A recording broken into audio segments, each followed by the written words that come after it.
mean, what an accomplishment.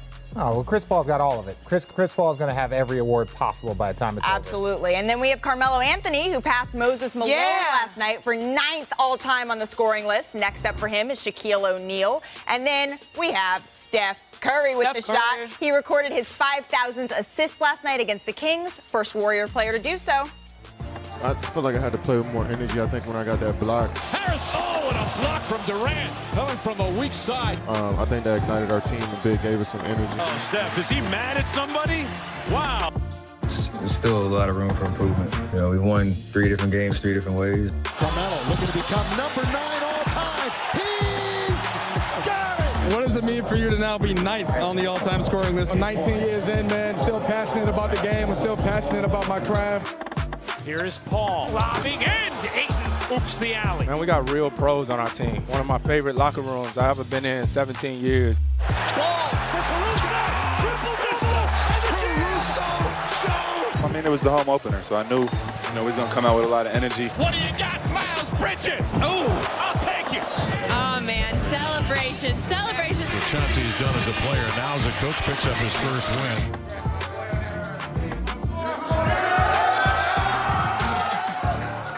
I love that. So that was the best sound from around the NBA this weekend, and the NBA never disappoints. This weekend was no different. From the top milestones to the top plays, we had it all. So, Chiney, I want to start with you. What was your biggest takeaway from this weekend? Flying under the radar. I really love that we have 3 teams that are 3-0 that were not in the playoffs last year. We've got the Warriors, we've got the Chicago Bulls, and we've got the Charlotte Hornets. Ooh. It's really cool to see guys go off to good starts. Richard, you have something? I have nothing to say. I was trying to remember, who was I talking about? I was like, who was I going to talk about? Was I going to talk about the Bulls, the Hornets? We should talk about the Bulls, though, because I love how when you have a balanced roster, we know Zach LaVine is the explosive scorer and the star. You have Lonzo, a distributor. I love Nikola Vucevic. And then you also have a savvy vet in DeMar DeRozan. And to see these teams that sort of took the offseason very seriously, made big moves, start off the year strong, I loved it.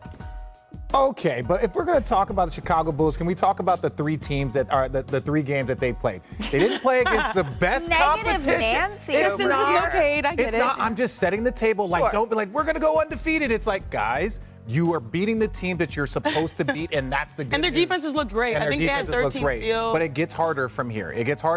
but you're doing what you're supposed to. Can we celebrate the good before we? We got Okay, good what's cop, wrong bad with you, cop Richard? over here. I mean, what's wrong? Okay, let me see inside for you. Let me see inside for you. Rona? Friday night, I'm watching the game with my friend up in Stanford. We were having my 20th reunion. Oh my God! Oh, I want Stanford reunion. She got 4 kids. Everybody's falling asleep on the couch. Steph Curry gets going. Yes. Oh my goodness! Wake up! Did you see Steph Curry against the Clippers? This 9 and 9 in the first quarter, 25 points in the quarter. Like, this guy, it was like, wake up off the couch. I don't care how old you are. It's like, it might as well be my 5th reunion the way he was playing.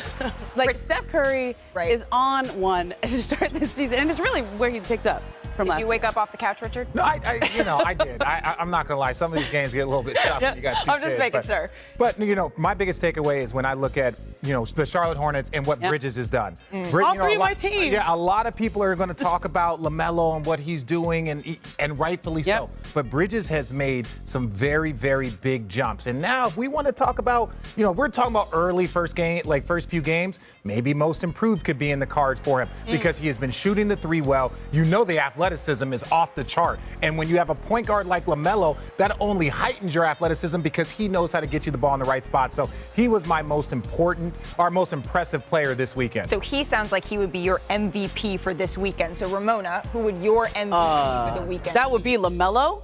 Oh my goodness. We got 2 on the same 48 points, team. 13 assists, 12 rebounds, 7 steals in those 3 games. Like, I knew he was good, but I didn't know that he was going to be quadruple double. Well, and level. I mean, this guy is He is not just good right now in terms of scoring, he's leading his team to wins. And they beat the Brooklyn Nets yesterday. Right, absolutely. And what was interesting was to hear his teammates talk about him after the game, saying maybe LaMelo last year even, he wouldn't have sat down and let some of his teammates take the lead when they got hot like they did in that game. That's another development in his game. Who is your MVP? But it's great because we have been talking about these two based on the growth that they've had, and mine is Ja Morant. Yep, there you go. All the haters.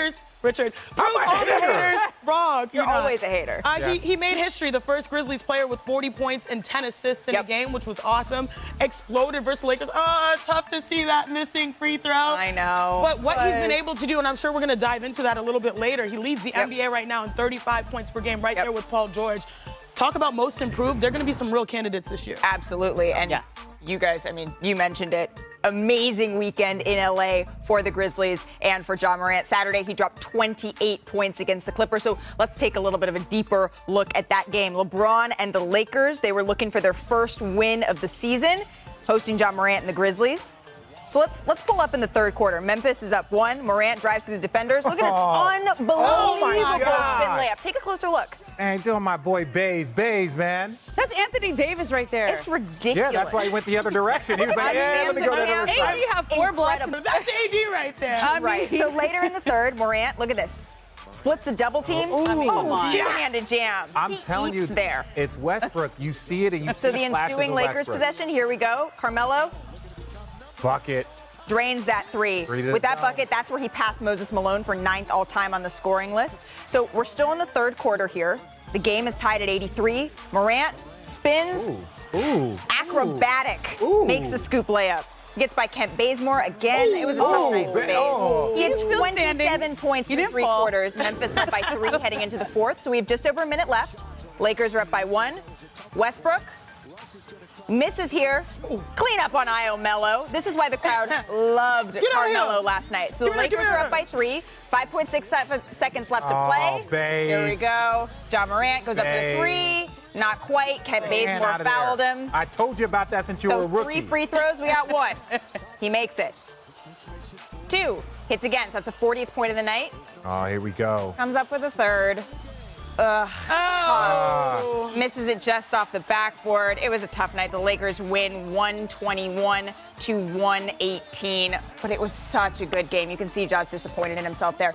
But here's what Ja tweeted just 11 minutes after the final whistle. Failure builds character, followed by, how are you going to respond, 12? I love that. Here was Ja after the game. I really don't care about, what I've done tonight in this game. I missed the free throw to, tie it. So it's pretty much the only thing on my mind. But I'm pretty sure those guys know at the end of the day that, I'm going to be front line and ready to go to war with them as well. Obviously, he missed a free throw, but I'm so confident when he steps up to the line there at any point in the game, especially late in the game. He's going to knock down 1 million game winners. He's a highly motivated individual from day one. This is going to continue to push him because it's all about helping his team win. So I know he's going to learn from that, get better, and be ready to go out there and knock those down in the future like he will. So Morant has been on a tear this season. And when I say tear, this is what I mean. Take a look at the numbers. He had 37 points in the season opener, followed by 28 on Saturday against the Clippers, and a 40-point double-double last night. He's averaging 35 points per game. That is tied with Paul George for the most in the NBA. And I mean, it was an incredible game. So I think we need a breakdown from both teams' perspectives. Do you guys? Let's go to the board. Let's get it. Let's go to the board. Let's go to the board. Let's talk about a little Ja. Oh, sorry. Let's talk about a little Laker. A little ashy. A little ashy. God, my bad. A little Listen, it's raining. Listen, it's raining in LA, so it's my fault. I didn't put on lotion. Too much moisture. But I want to talk to you about Ja. What have you seen from him so far in this early point of the season? Well, we know Ja Morant, he's amazing, with his athleticism and getting to the rim. But how do you get to unlocking that game? You knock down your 3-point shot. And I want to give you guys some numbers. Here's some numbers I'm going to hit you with. His first 2 seasons, producer Greg, you gonna let me live? Oh, there. Thank you, sir. Thank you, sir. 31% from 3 for his first 2 seasons. This season, he's shooting 44% from 3. So knocking down the outside shot, and I love Greg, by the way, y'all, has been able to help him unlock his game, and I'm going to show you exactly why. Let's run the tape. When you see a play like this that's coming up, which is truly impressive, he's dribbling. When you see a guard back up, that means they want to shoot. AD knows that this is the danger zone, the 3-point line, and so he pulls up. When a post backs up, they're supposed to make sure that they're supposed to be on the 3-point line and defending. But instead, once again, you go under. This is Kent Bazemore. Under a screen. They're giving it to him. They're giving it right to him, and he knocks it down. 44% from 3 so far. this season, which has been truly impressive, and that unlocks his game. Now he's got you on your heels. He's knocked down some shots. You come out there, and then he attacks, and this is where we get the highlights. That's when Ja gets to be Ja. Exactly. Yeah. And this is what has helped him this season so far, his ability to be athletic and aggressive, but he knows in order to unlock his game, he has to knock down the shot, then he attacks, and then we get the highlights. But they did lose, unfortunately. Yes, but it's about growth. Look, that was a very good Laker team, and we're going to switch sides to the other side of the ball. Now, look, the Lakers have been tweaking their offense a little bit with Westbrook, and look, they're using him in the pick and roll. Now, all these plays don't end great because Anthony Davis bricks this one, but ultimately, that's what you're going to get. You're going to get Anthony Davis at the 5, and then again, they're using Russ here in the screen and roll. Look, these are great opportunities. Again, this is a turnover, but those will be cleaned up. Those things will be cleaned up, but that was the difference. They didn't play Rondo last game. That's going to help Westbrook get. Again, here, he's setting screens for AD. This is what I'm trying to show you. Yes, all of these plays didn't play great or didn't end up great, but at the end of the day, you can see the Lakers are starting to figure out how they want to use Russell Westbrook. What's the best way to get him? And then even switching up your lineups. No Rondo for him, no Rondo at all. So basically that means that Russell and Bron are the primary ball handlers, and that's just going to help with their rhythm. He looks way more comfortable, Russell Westbrook. Oh, 1,000 times more comfortable out there. I know he still had a ton of turnovers, but ultimately it's like, oh, they're going to figure this out. They're already tweaking their offense. 13 assists last night. Yes, he did. Yeah, exactly. Getting that chemistry. You know who else looked real comfortable last night? And we touched on it earlier. That was Carmelo Anthony, who passed Moses Malone for 9th all-time in scoring. And he finished with 28 points in 28 minutes. So, Ramona, how did we get to the point that Melo is having this kind of an impact on the Lakers? Because you heard those fans. It is Melo. Yeah. I mean, it's amazing to me, having covered him for his entire career in the NBA, to see him in this spot now. Because when he was a free agent, the Lakers really thought that they had a chance at him. New York ended up giving him the no-trade clause, the 5th year, everything they could give him to keep him. But I remember talking to Kobe Bryant at the time, and Kobe was the big recruiter then. I mean, and for Kobe to recruit is saying hard, something. yeah. And I was like, Kobe, can Melo play the way you need him to play to win a championship? Interesting. And he said, he did it in college. He won in college. You know it's in there. Right. And so now at the end of Melo's career, however many years he has left, it could be this year, next year, another couple years, the way he's going, it looks all right tonight. Yeah, he's got a couple more years, in my opinion, at this high level of like a good contributor. That was the biggest transition for him. Could he transition from being a starter and a superstar in this league, because he was above star, he was a superstar? Could he transition to being a high level role player and be comfortable with that? You see how quickly he's getting rid of the ball? Like, this isn't Melo out there dribbling for 10 seconds and maybe with a fall away at the end. Like, they find him and he gets rid of it. He gets that shot off. Yeah, and what I really truly love is that this is going to be the big question for the Lakers. Will all of their veteran players accept the roles that they're in? And I do think that the previous stops for Carmelo, the hiatus, has really indicated, all right, like, I can make the most of the minutes I'm out there. I'm a player that had to deal, post injuries with, coming off the bench at times, knowing that it was better for my team. Again, I played with Nneka and Candace Parker and Chelsea Gray. So I sort of knew, like, okay, if I can provide a boost playing 22 minutes on a minutes restriction, that's the best thing for the team. Carmelo has understood that. Now it's on the rest of the squad to sort of figure out their spot. And I was talking to one of their coaches, and they said, he really has brought this hunger because he's never won before. A lot of the guys in this team have won before. They're trying to get back to it, but he's never won before, and that presence has really been a good culture fit for them. Yeah, and lastly, the thing I'll say is, like, you look at the vets. Rondo was brought in just to be a veteran and a locker room voice. Because of some injuries, he got bumped up. But you don't worry about Rondo not playing. You don't worry about him because he's going to accept his role, and I think that's going to be great for this Laker chemistry in the beginning. Being a star in your role, that's going to be a key. So next up for the Lakers, they have Tuesday night in San Antonio, and the Grizzlies' next game is Wednesday in Portland on ESPN. But before John Morant will be in studio with us tomorrow at 3 Eastern, noon Pacific. He's stopping by. It's going to be fun. Come when I leave. I mean, it's not a coincidence. I get it. It's not a coincidence. All right, last night in Brooklyn, outside of Barclays Center, before the Nets home opener versus the Hornets, about 100 people were in attendance to protest New York's vaccine mandate, with some in the crowd chanting, "Stand with Kyrie," in support of Kyrie Irving, who is unvaccinated, which is why he is currently not with the team. So we now welcome in Om Young-Masuk, who's covering the Nets for us. He was at Sunday's game in Barclays Center. And Om, we just saw video footage, and you were there. So what was the scene like on Sunday outside of the arena? Malika, I was all up in that protest, getting out there, shooting video. And it's really kind of surreal, Malika. I think having lived in New York City, this was actually a pretty diverse protest. There were old people, young people. I saw families with kids in their strollers. I saw, black, white. I even saw an old Asian lady. And they were all chanting, "Stand with Kyrie," and no vaccine mandate. It really kind of only got out of hand a little bit once, where a handful of protesters tried to barge their way through the front door, and they were stopped by Barclays security. But we're going to see tonight if those protesters come back. There was actually a protest today that walked across Brooklyn Bridge for municipal workers.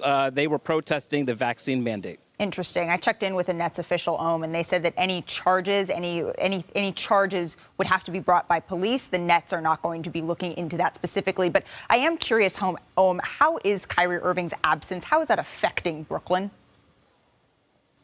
So, look, Steve Nash kind of gave us a warning on Friday night after they won in Philadelphia, in which they needed a triple-double from Kevin Durant and to score 16 of the final 17 points to win. He said it's not going to be pretty for a while because he is still experimenting with rotations and lineups. And then we didn't think scoring would be an issue for these Nets. Only 2 Nets scored in double figures on Sunday in their loss to Charlotte. Kevin Durant and James Harden were the only ones to score in double figures. Afterwards, Kevin Durant was asked twice if the Nets have enough to win. We definitely want Kyrie Irving out here on the floor, and he's a huge part of what we do, but it's not happening right now, so we got to figure it out. But nobody's going to lose confidence while we playing and hope Kyrie come and save us during the game. Nah, we got to play.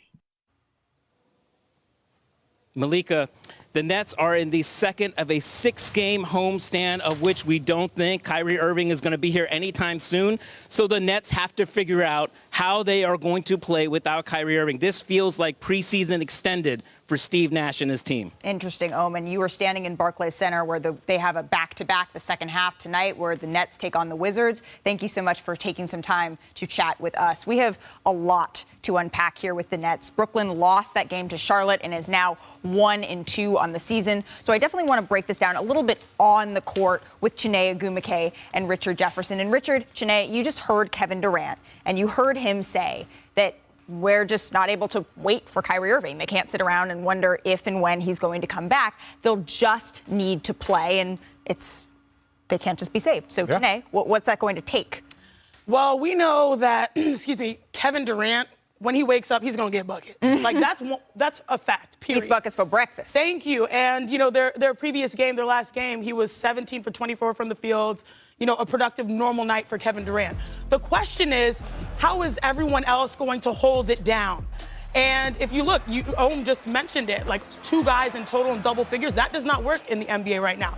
Mind you, we know that the Nets are experimenting with rotations and their rosters, sure, given that they're trying to find how to emerge out of this, liminal space. But we know KD's going to show up.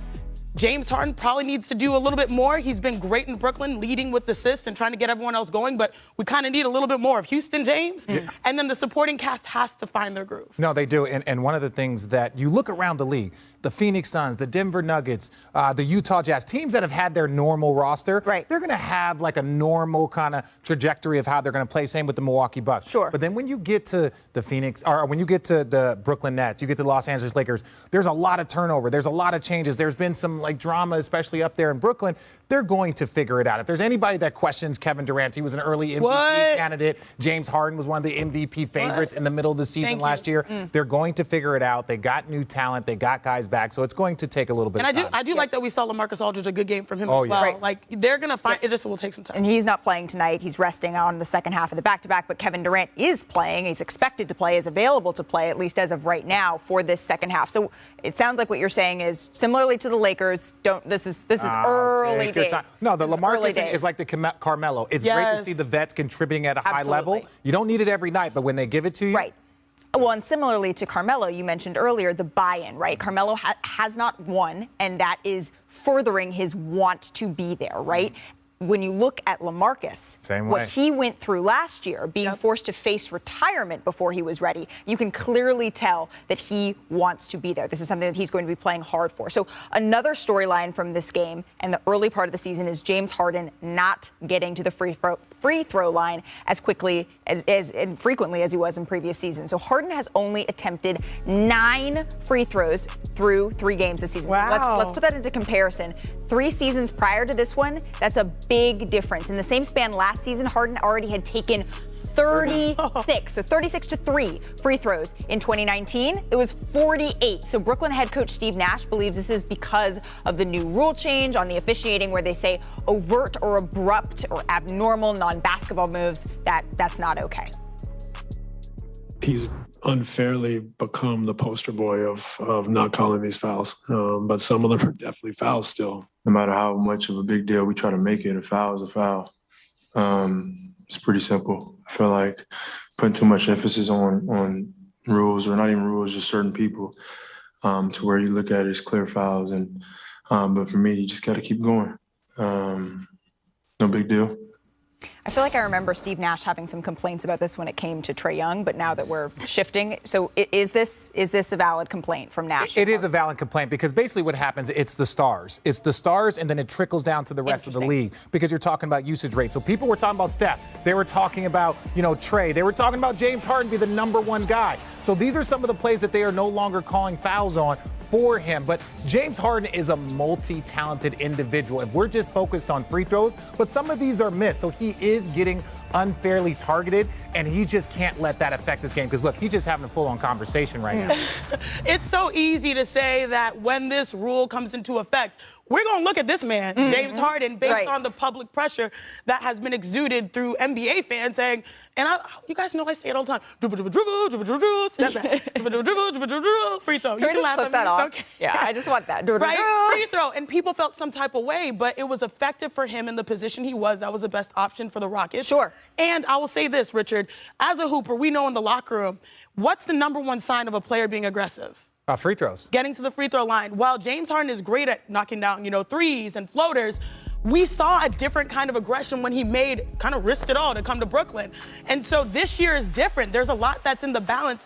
And so I think it's a combination of the new rule and him trying to sort of feel out what this team looks like after having a season where he focused on passing first. But one thing I love about James Harden, that man can turn it on at any time. Yeah, he's going to be fine. But this is, but to your point that you made earlier, this isn't just James Harden. The NBA isn't at an all-time low, so they've cut it all out, and that happens a lot when there's a big rule change or there's adjustments. You see this big shift, and it slowly starts. The referees start to kind of get their rhythm because this is brand new for them also. Well, and it's a pendulum swing, right? These players, they're smart. They learn these rules and they learn how to use them to their advantage, right? So you have seen players when the rule was a little bit different, when you didn't have this rule, learning how to contort and use their bodies and play to that rule. So there's an adjustment period there. Yeah. But players like James Harden, like Trae Young, like Steph Curry, we saw that they're going to figure it out. And whatever you think of the new rules, they're making an impact across the NBA. This season, teams are averaging 19.5 free throw attempts per game, which would be the lowest in any season in NBA history, as you alluded to, Richard. So let's switch gears a little bit. The team that beat the Nets. The Hornets, let's go. Richard, the Hornets are 3-0 for the first time in the history of the franchise. How are they doing it? They're doing it through a team. First of all, my guy Bridges, I talked about him. He was my most valuable player of this weekend, 30+. And look, it's not just dunks. There's some sexy to it. If you guys are not watching the Charlotte Hornets, jump on board right now. They got swag. They got the drip. They got the dunks. They share the ball. They play a great brand of basketball. And Miles Bridges should be the Eastern Conference Player of the Week because he performed against a high-level opponent in Brooklyn. And that's one thing that I like, and I'm looking forward to watching them all year. And he is the Eastern Conference Player of the Week, Janae. Are you saying right now Charlotte is way too sexy? They are sexy. They're too sexy. But, you know where that's from, though? Oh, are you a lover boy? No. I'm not a lover boy. No, I'm not certified. My only point is they have two players that are in the top 3, I think, in plus-minus, which shows that they're playing a good brand of basketball. But I just like to see. I'm old enough. I'm old enough where it's right said, Fred, but we won't talk about that. You could just stop. I'm old. Yeah, you just stop it. Full stop. End of the sentence. Okay. Guys, we can't talk about the Nets and Kyrie and not talk about the other dramas. We are better with them. I wouldn't mind, playing with them. I know my teammates also wouldn't. At the end of the day, we're just trying to win. I think we just have to really understand, it's human first.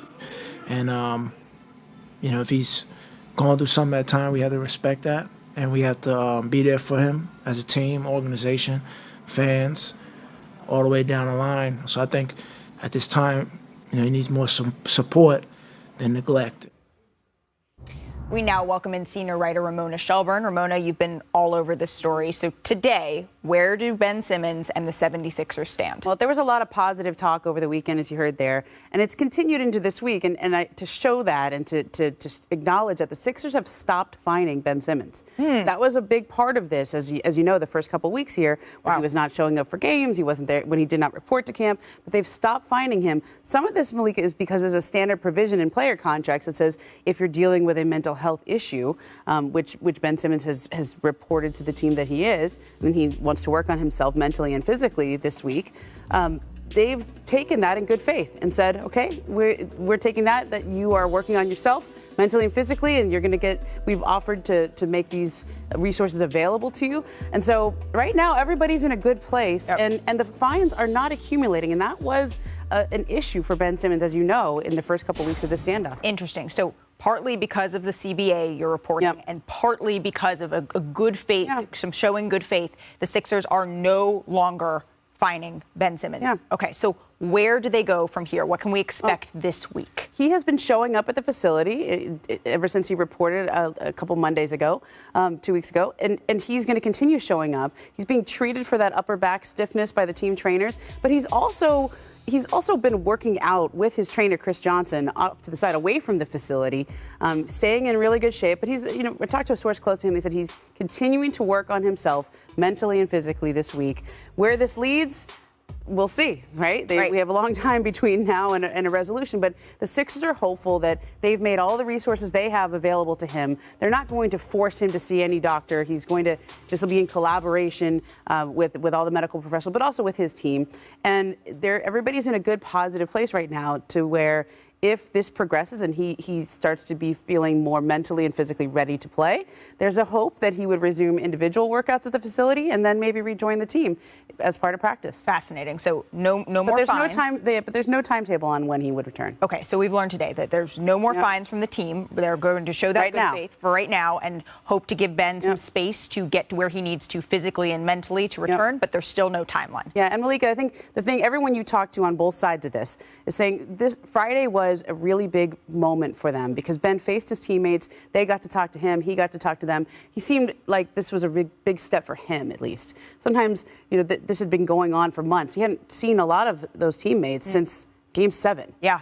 When he missed all those free throws and at the end of that game and how poorly it ended. He hadn't seen a lot of those people. This got to be a big deal for him all summer long. Finally, you see them, and there was a thawing there, and I think a real positive thing, to the point where Joel Embiid is saying to the Philly crowd at the home opener, right, this is our brother Ben Simmons. We'll be there, and we need him when he gets back. We need to support him for now, and we need to see. Back to NBA today, Jalen Green started his rookie season with some streaky shooting numbers, but on Sunday versus the Celtics, Green went off, shooting 61% from the floor, scoring 30 points. And now let's take a look at some of the rookie leaders so far in this season. The Pacers' Chris Duarte is the only rookie averaging over 20 points per game. He's followed by Scotty Barnes, Jalen Green, and Evan Mobley. So we just saw the list, some surprising names, some that don't shock us. But Janae, I'm going to start with you. Which rookie has impressed you the most thus far? I love the output that we just saw from Jalen Green. And his man bun. Yeah, and his man bun. I mean, give me that conditioning routine. All 100. Yep. I am 100% right now, and I know it's early, going with the big because I do skew towards bigs as post. Evan Mobley. I really do like Evan Mobley. Interesting. He's going to be someone that will be competitive because of how many aspects of the game he touches. He just recorded his first double-double. He's averaging 16 points, 8 rebounds, 3 assists, 2.3 blocks a game. He's going to fill it up. And I love that Kevin Love said, oh yeah, I said that. He'll be a guy that gets you a double-double every night. He's got a huge future. He's going to be on a number of all-defensive teams. So while people look at scoring a lot, I think the multiple categories that Evan Mobley touches will work. And plus he's from the Pac-12, so. You know how I roll. I mean, there you go. Plus, there were some questions, right? How is he going to fit next to, is this Jared Allen and him together? How's this going to look? There's 900 power forwards. You got Kevin Love, Mark, you got a ton of guys.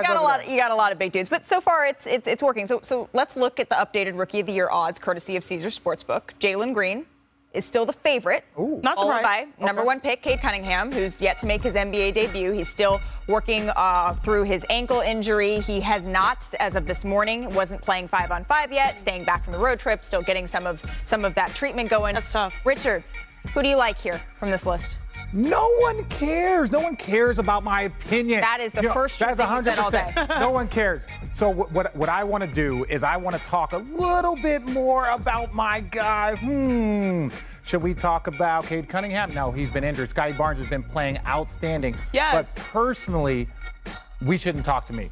We should bring in our guy, Tyler Fulgham. Hey, Tyler, I want to talk to you. Did you know? Yes. They didn't No know one that, wants to hear from They didn't know that you Richard. were here. They didn't know that you were here. So look, 3 games in, who is your favorite for Rookie of the Year? Well, it's different when you ask who's the favorite versus who is my favorite bet to make. And my favorite bet to make at this point was the guy at the bottom of that list because he's 18-1. So a $10 bet on Davion Mitchell of Sacramento will give me $180 in return. If you got RJ money, you can throw down a Benjamin and you can win back $1,800 in return. But I think Davion Mitchell, with what he can do defensively, and what he showed last night against the Warriors, offensively, going off for 22. In the West, you got to have a dog to guard Steph, to guard Donovan Mitchell, to guard guys like C.J. McCollum and Dame Lillard out in Portland. There's so many great guards in the West, and Davion Mitchell has already come in and walked into those assignments like a grown man and played some good ball. Yes, the Kings are only 1-2. We'll need to win more games, but I think if his shots start falling like they did last night, the defense will be hard to ignore night in and night out against some of the best guards on the planet. I love that you say that, mainly because of this, right? Davion Mitchell has helped them win the Summer League. So this impact, won a national championship, and then he's come in and had an impact right away. But hey, look, if you look at the 75 greatest that they just announced, Dwight Howard not on it. I hate to bring it up. We don't value defense, so you're going to have to score more points, Davion Mitchell, right? So that's my pick. But do you have anything that you know, I love prop bets. Do you have any prop bets that you can throw my way? Because, you know, if we're betting games, I want to know just something specifically that I can kind of figure out. Absolutely. I got a couple that I want to discuss for tonight. RJ, I'm interested to hear how you feel. The Denver Nuggets are playing the Cleveland Cavaliers. They're massive 10-point favorites.